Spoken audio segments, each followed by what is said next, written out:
Hey, what's up guys? Gons here for the Face Like the Sun YouTube channel. Want to report on this interesting Space Act of 2015 that just passed. But before I do, let me briefly just mention that I'm going to be going through all the comments that you guys posted on last week's video. My question for you guys about which topic I should do a documentary on or a mini documentary on. And there's a couple that I've already thought about picking out, but I'm going to go through all of them again tonight. And by tomorrow, hopefully, I will send each one of those 3 people that I pick an email through YouTube to let them know that I picked their comment, and I'll read those comments in a short video tomorrow as well. So look out for that. But let me talk about this little story here. CommonDreams.org reported today, with off-planet mining bill, U.S. Congress seeks to privatize outer space. Extraterrestrial finders keepers law allows U.S. citizens and companies to legally claim abiotic natural resources, including water and minerals. Again, this is really interesting. I mean, if outer space is really a lie, okay, and it doesn't exist as some would purport,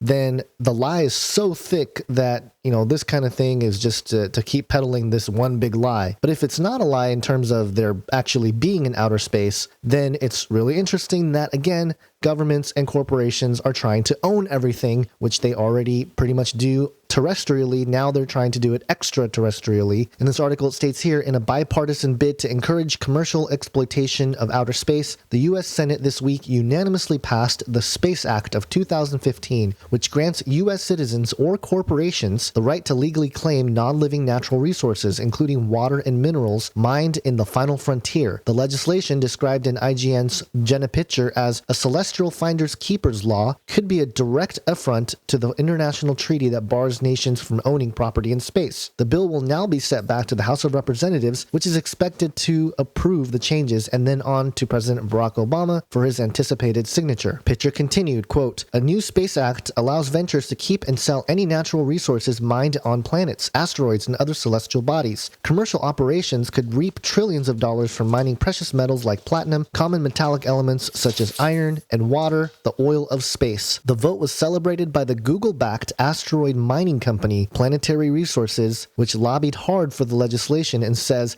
the market in space is ripe to bloom. Planetary Resources President and Chief Engineer Chris Lewicki added, "Throughout history, governments have spurred growth in new frontiers by instituting sensible legislation. Long ago, the Homestead Act of 1862 advocated for the search for gold and timber, and today, H.R.2262 fuels a new economy that will open many avenues for a continual growth and prosperity of humanity. This off-planet economy," he says, "will forever change our lives for the better here on Earth." But there could be a snag. Along with Britain, France, and Russia, the U.S. is a signatory to the 1967 Outer Space Treaty, which reads in part, "Outer space, including the moon and other celestial bodies, is not subject to national appropriation by claim of sovereignty by means of use or occupation by any other means." As Wired noted on Thursday, handing out the right to exploit chunks of space to your citizens sounds very much like a claim of sovereignty, despite the Space Act's direct statement that the United States does not thereby assert sovereignty or sovereign or exclusive rights or jurisdiction over or the ownership of any celestial body. On one hand, Congress is saying to these companies, go get these rights and we'll defend you. And at the same time saying, we're making no sovereign claim of ownership, space lawyer Michael Lissner told The Guardian. They're trying to dance around the issue, he said, of U.S. lawmakers. "I tend to think it doesn't create any rights because it conflicts with international law. The bottom line is, before you can give somebody the right to harvest a resource, you have to have ownership." And there you have it. This is the article by Common Dreams. It was a good summary of what's going on here. And really, it is very bizarre that they're trying to do this. And in my personal opinion, this is just a way to legalize the stuff they already have in space, if there are actually objects and, you know, secret technology in space, which I tend to lean towards that they already have. There's all kinds of evidence that suggests over the last, several decades that there is a secret space program, that they are operating in space with vehicles, craft, other things that are out there. And it seems to me that they're posturing, again, in the international community, ignoring the Space Treaty of 1967 in order to allow for not just the mining of space, but to have technology up there legally.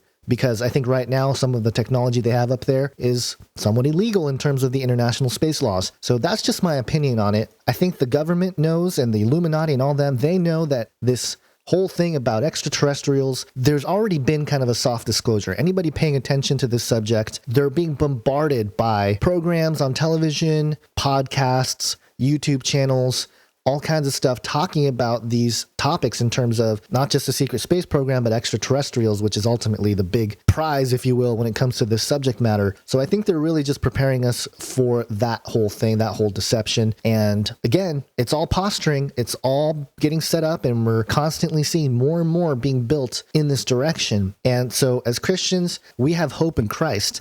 And remember 1 Peter 3:15, always being prepared to make a defense to anyone who asks for a reason for the hope that is in you. And remember to do it in gentleness and respect. I see a lot of Christians out there on YouTube, on Facebook, everywhere else that are very, very highly judgmental of other Christians and even suggesting that they're not even Christian. And from where I sit, I see no gentleness. I see no respect from people like that. And that's a shame. You know, we as Christians are called to a higher standard, of course, but we have to act in that and we have to live in that. So I think as these things come out, I know we can have disagreements over specifics and everything else, but that's no excuse to treat others with any kind of anger, with hostility, with throwing people under the bus and stuff like that. So we need to make sure that we're of one faith, and we need to rejoice in the faith as Philippians talks about. So even though we might have differences in opinion of how ministry is done or how things are happening, I think it's important for us to unite in Christ over certain topics,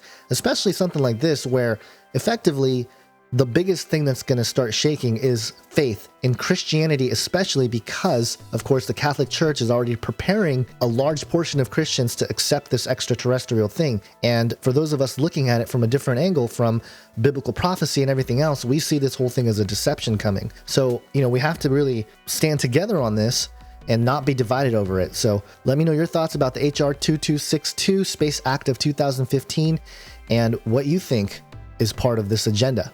Hope you guys have an awesome day. God bless.